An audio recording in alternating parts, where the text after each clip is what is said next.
Hi friends, இன்றைக்கி வெள்ளிக்கிழமை அப்படிங்கிறதுனால நம்ம கடகடன் வேலையை முடிக்கணும் அப்படின்னு சொல்லிட்டு மாடை பிடிச்சி கட்டிகிட்ருக்கேங்க. காலையிலேயே இந்த கண்ணுக்குட்டியை கட்டுறது தாங்க ரொம்ப கஷ்டம். மாட்டை ஈஸியாக வளர்த்துடலாம், ஆனால் கண்ணுக்குட்டியை வளர்க்குறது ரொம்ப கஷ்டங்க.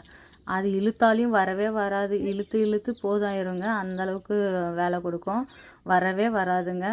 ஒரு வழியாக இழுத்துட்டு போய் கட்டியாச்சு.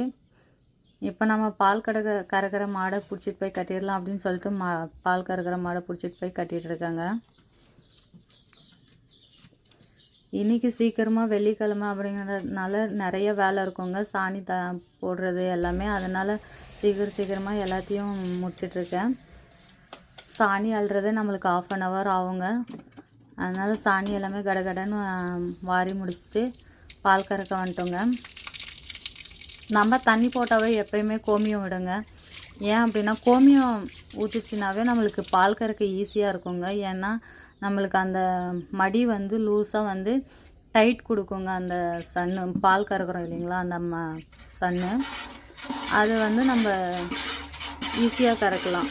கோமியம் ஊற்றுச்சுன்னா, கோமியம் ஊற்றலைன்னா கொஞ்சம் கெட்டியாக இருக்குங்க கறக்கிறதுக்கு.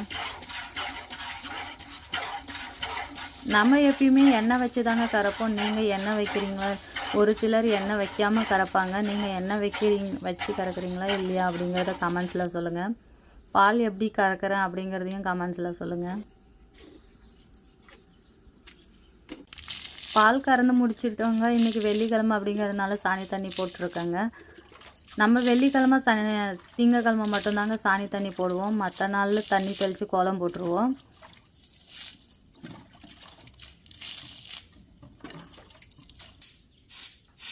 ஒரு வழியாக எல்லாத்தையும் கூட்டி முடிச்சுட்டு இப்போ சாணி தெளிச்சுட்டு தண்ணி தெளிச்சுட்டு தள்ளிகிட்ருக்கோங்க.